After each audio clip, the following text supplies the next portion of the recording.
Hello dear student, আমি তোমাদের Shubhankar sir. প্রিভিয়াসের মতো আজও আমি তোমাদের জন্য আরেকটি মক টেস্ট চ্যালেঞ্জের ক্লাস নিয়ে উপস্থিত হয়েছি। এর আগে আমরা অধ্যায় ভিত্তিক কয়েকটি মক টেস্ট চ্যালেঞ্জ করেছিলাম। আজ আমরা কি করেছি, প্রাচীন ভারত থেকে মৌর্য যুগ এবং মৌর্য যুগের ভেতরে আমি চন্দ্রগুপ্ত মৌর্য এবং বিন্দুসার থেকে মোট 30টি প্রশ্ন তোমাদের জন্য উপস্থাপিত করেছিলাম। এরপর আমরা কি করবো, দ্বিতীয় পর্যায়ে আমরা অশোক এবং অন্যান্য যে মৌর্য যুগ আছে সেগুলো নিয়ে পড়বো। তো তোমরা প্রথম থেকে 30টি কোশ্চেন দেখে নাও। আগামী পরীক্ষার জন্য কিন্তু প্রশ্নগুলি যথেষ্টই মূল্যবান এবং এইভাবেই কিন্তু আমরা প্রত্যেকটি অধ্যায় ভেঙে ভেঙে কিন্তু আমরা মক টেস্ট চ্যালেঞ্জ গুলো করে যাব। তো প্রথম থেকে 30টি কোশ্চেন দেখে নাও। ভালো লাগলে অবশ্যই ক্লাসটিকে একটি লাইক দেবে এবং আমাদের সাথে জুড়ে থেকে এইভাবে আরো মক টেস্ট পেতে অবশ্যই আমাদের চ্যানেলটিকে সাবস্ক্রাইব করে দেবে। তো প্রথম শেষ পর্যন্ত দেখে ধন্যবাদ। তো দেখো স্টুডেন্ট, কোশ্চেন 1 কি বলেছে? মৌর্য বংশের প্রতিষ্ঠাতা কে ছিলেন? চন্দ্রগুপ্ত মৌর্য, অশোক, বিন্দুসার, কুণাল। 4টি অপশন দেখলে এবার দেখে নাও এর সঠিক উত্তরটি কি হবে। যে মৌর্য বংশের প্রতিষ্ঠাতা ছিলেন চন্দ্রগুপ্ত মৌর্য, অর্থাৎ অপশন এ সঠিক উত্তর। নেক্সট কোশ্চেন 2, কাকে পরাজিত করে চন্দ্রগুপ্ত মৌর্য সিংহাসনে বসেন? বিম্বিসার, চাণক্য, মহাপদ্মনন্দ, ধননন্দ। 4টি অপশন দেখলে এবার জেনে নাও যে কাকে পরাজিত করে চন্দ্রগুপ্ত মৌর্য সিংহাসনে বসেছিলেন, এবং তার সঠিক উত্তর হয়ে যাবে অপশন ডি, অর্থাৎ ধননন্দ।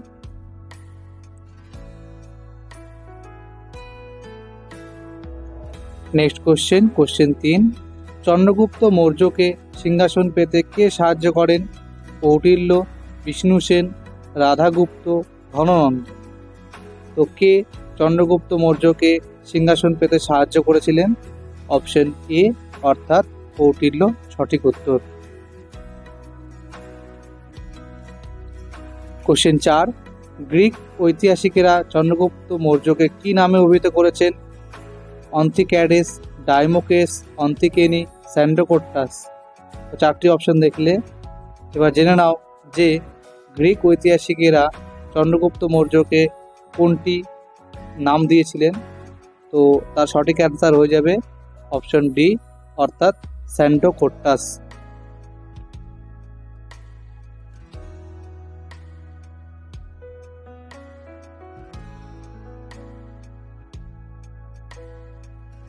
এরপরের কোশ্চেন 5, চন্দ্রগুপ্ত মৌর্যই যে স্যান্ডোকোট্টাস তা কে আমাদের প্রথম জানান? অপশন দেখে নাও। W Hunter, William Jones, Macaulay, Justin. তো কে প্রথম জানিয়েছিলেন যে চন্দ্রগুপ্ত মৌর্য স্যান্ডোকোট্টাস? এবং তিনি হলেন অপশন বি, অর্থাৎ স্যার উইলিয়াম জোন্স। তো উইলিয়াম জোন্স আমাদের জানিয়েছিলেন চন্দ্রগুপ্ত মৌর্যই স্যান্ডোকোট্টাস। নেক্সট কোশ্চেন 6, অর্থশাস্ত্র কে রচনা করেছেন? বিশাখ দত্ত, কৌটিল্য, ভদ্রবাহু, চন্দ্রগুপ্ত মৌর্য। 4টি অপশন দেখলে নেক্সট এবার আমরা জানবো যে অর্থশাস্ত্র কে রচনা করেন, এবং তার সঠিক উত্তর হয়ে যাবে অপশন বি, অর্থাৎ কৌটিল্য। কৌটিল্য অর্থশাস্ত্র রচনা করেছিলেন। নেক্সট কোশ্চেন 7, চন্দ্রগুপ্ত মৌর্য একবার আলেকজান্ডারের শিবিরে যান, এই তথ্যটি কার? Justin, Pliny, Plutarch, Seleucus. তো কে এই তথ্যটি দিয়েছিলেন? এবং তার সঠিক অ্যান্সার হয়ে যাবে অপশন সি, অর্থাৎ প্লুটার্ক এই তথ্যটি দিয়েছিলেন। তারপরের কোশ্চেন, জৈন বিবরণ অনুযায়ী চন্দ্রগুপ্ত মৌর্য কার সঙ্গে দক্ষিণ ভারতে গমন করেন? কৌটিল্য, সেলুকাস, স্থূলভদ্র, ভদ্রবাহু। তো কার সঙ্গে চন্দ্রগুপ্ত মৌর্য দক্ষিণ ভারতে গিয়েছিলেন? তার সঠিক উত্তর হয়ে যাবে অপশন ডি, অর্থাৎ ভদ্রবাহু। নেক্সট কোশ্চেন 9, চন্দ্রগুপ্ত কিভাবে মারা যান? অপশনগুলো আগে দেখে নাও ভালো করে। যুদ্ধে শহীদ হন, গুপ্ত হত্যা, দুর্ঘটনা, অনশনের মাধ্যমে। তো 4টি অপশন দেখলে এবার আমরা জানবো কিভাবে তিনি মারা গিয়েছিলেন, এবং তার সঠিক উত্তর হয়ে যাবে অপশন ডি, অর্থাৎ অনশনের মাধ্যমে। পরের কোশ্চেন 10, সেলুকাস কোথাকার শাসক ছিলেন? সিরিয়া, তুরস্ক, লেবানন, ইরাক। 4টি দেশের নাম জানলে, এবার জেনে নাও যে সেলুকাস কোথাকার শাসক ছিলেন, এবং তার সঠিক উত্তর হয়ে যাবে অপশন এ অর্থাৎ সিরিয়া। তো সেলুকাস সিরিয়া শাসক ছিলেন। নেক্সট কোশ্চেন 11, সেলুকাস যুদ্ধে পরাজিত হয়ে চন্দ্রগুপ্তকে কটি প্রদেশ ছেড়ে দেন? 2টি, 4টি, 3টি, 5টি। তো সেলুকাস কটি প্রদেশ ছেড়ে দিতে হয়েছিল সেলুকাসকে, এবং এই কোশ্চেনটির সঠিক উত্তর হয়ে যাবে অপশন বি অর্থাৎ 4টি প্রদেশ ছেড়ে দিতে হয়েছিল। নেক্সট কোশ্চেন 12, মুদ্রারাক্ষস গ্রন্থটি কে রচনা করেন? মেগাস্থিনিস, কলহন, বিশাখ দত্ত, ভদ্রবাহু। তো কে মুদ্রারাক্ষস গ্রন্থটি রচনা করেছেন তার সঠিক উত্তরটি আমরা জানব, এবং তার সঠিক উত্তর হয়ে যাবে অপশন সি অর্থাৎ বিশাখ দত্ত। নেক্সট কোশ্চেন 13, মেগাস্থিনিস কার সময় ভারতে আসেন? চন্দ্রগুপ্ত মৌর্য, দ্বিতীয় চন্দ্রগুপ্ত, অশোক, বিন্দুসার। 4টি অপশন দেখলে, তো মেগাস্থিনিস কার সময় আসেন তার সঠিক উত্তর অপশন এ অর্থাৎ চন্দ্রগুপ্ত মৌর্য। নেক্সট কোশ্চেন 14, নিম্নলিখিত কোনটি সেলুকাস ও চন্দ্রগুপ্ত মৌর্যের সীমানা নির্ধারিত হয়েছিল? ইউরাল পর্বত, হিন্দুকুশ পর্বত, শতদ্রু নদী, সিন্ধু নদ। তো কোন স্থানটি সেলুকাস ও চন্দ্রগুপ্ত মৌর্যের সীমানা নির্ধারিত করেছিল তা জানবো আমরা, এবং তার সঠিক উত্তর হয়ে যাবে অপশন বি অর্থাৎ হিন্দুকুশ পর্বত।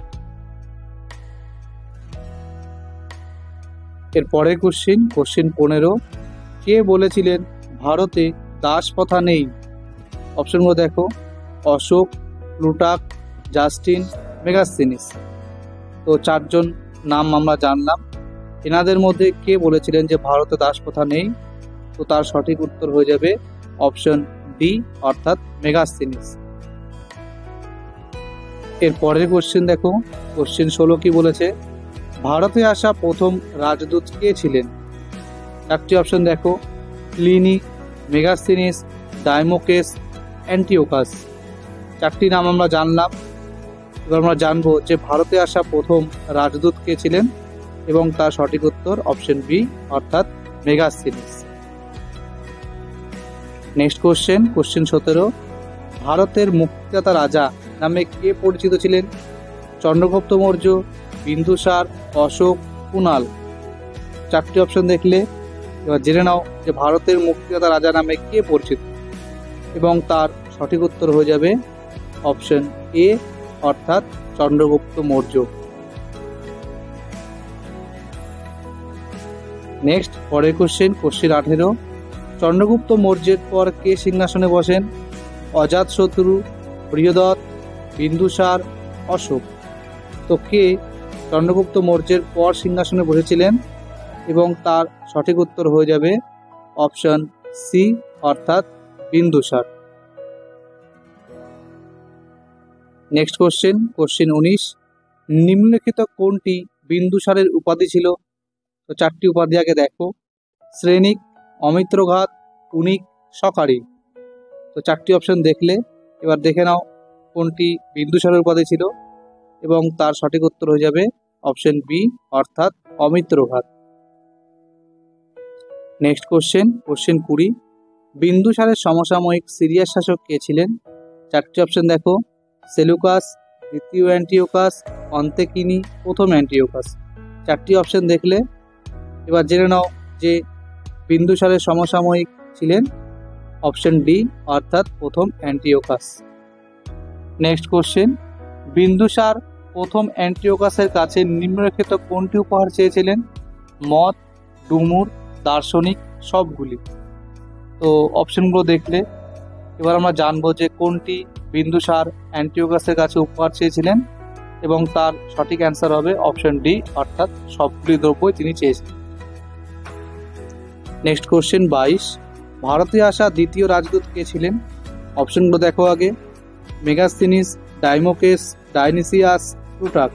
তো আমরা প্রথম রাজদূত কে এসেছিলেন জেনেছি। এবার আমরা জানবো তৃতীয় রাজদূত কে ছিলেন, এবং এই কোশ্চেনটির সঠিক উত্তর হয়ে যাবে অপশন বি অর্থাৎ ডাইমোকেস। নেক্সট কোশ্চেন 23, ইন্ডিকা গ্রন্থটি কে রচনা করেন? Megasthenes, Plutarch, Deimachus, Bhadrabahu. তো কে ইন্ডিকা গ্রন্থটি রচনা করেছিলেন তা আমরা জানবো, এবং তার সঠিক উত্তর হয়ে যাবে অপশন এ অর্থাৎ মেগাস্তিনিস রচনা করেছিলেন। নেক্সট কোশ্চেন 24, বিন্দুসারের সময় অশোক কোথাকার শাসক ছিলেন? চারটি অপশন দেখে নাও। পাটলিপুত্র, উজ্জয়িনী, কনৌজ, উত্তরাপদ। তো চারটি অপশন দেখলে এবার আমরা জানবো যে তিনি কোথাকার শাসক ছিলেন, এবং তার সঠিক উত্তর হয়ে যাবে অপশন বি অর্থাৎ উজ্জয়িনী।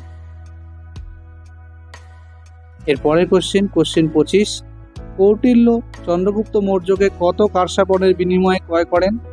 1000, 10,000, 100, 500। তো কত কারসাপন দিয়ে তিনি ক্রয় করেছিলেন চন্দ্রগুপ্ত মৌর্যকে? তো তার সঠিক অ্যান্সার হবে অপশন এ অর্থাৎ 1000 কারসাপন। নেক্সট কোশ্চেন 26, নিম্নলিখিত কোন গ্রন্থে চন্দ্রগুপ্ত মৌর্যকে বৃষল ও কুলহীন বলা হয়েছে? রাজতরঙ্গিনী, মুদ্রারাক্ষস, কথাসরিত সাগর, ইন্ডিকা। চারটি অপশন দেখলে এবার জেনে নাও এর সঠিক উত্তর, এবং তা হবে অপশন বি অর্থাৎ মুদ্রারাক্ষস। নেক্সট কোশ্চেন 27, কে ভারতে সপ্তজাতির অস্তিত্বের তথ্য দিয়েছেন? মেগাস্তিনিস, কৌটিল্য, বিশাখ দত্ত, কলহন। তো কে সপ্তজাতি তথ্যটি দিয়েছিলেন আমরা তা জানবো, এবং তার সঠিক উত্তর হয়ে যাবে অপশন এ অর্থাৎ মেগাস্তিনিস বলেছিলেন। নেক্সট কোশ্চেন 28, সপ্তজাতিতে কোন শ্রেণীর লোকের সংখ্যা সর্বাধিক ছিল? দার্শনিক, শ্রমিক, সভাসদ, কৃষক। চারটি শ্রেণীর নাম জানলে তো কাদের সংখ্যা সর্বাধিক ছিল, এবং তার সঠিক উত্তর হয়ে যাবে অপশন ডি অর্থাৎ কৃষকের সংখ্যা। কোশ্চেন 29 কি বলেছে দেখো, সাম্রাজ্যের সপ্তাঙ্গ তত্ত্বটি কার? মেগাস্তিনিস, কৌটিল্য, ধনানন্দ, চন্দ্রগুপ্ত মৌর্য। তো চারটি অপশন দেখলে এবার জানবো সপ্তাঙ্গ তত্ত্বটি কে দিয়েছেন, এবং তার সঠিক উত্তর হয়ে যাবে অপশন বি অর্থাৎ কৌটিল্য। নেক্সট কোশ্চেন আজকের শেষ প্রশ্ন, প্রাচীন ভারতে কোন রাজার মন্ত্রী পরিষদ সবচেয়ে বড় ছিল? চন্দ্রগুপ্ত মৌর্য, বিম্বিসার, অশোক, বিন্দুসার। চারটি অপশন দেখলে তো কার সবচেয়ে বড় ছিল তো আমরা জানবো, তা হলো অপশন ডি অর্থাৎ বিন্দুসারের।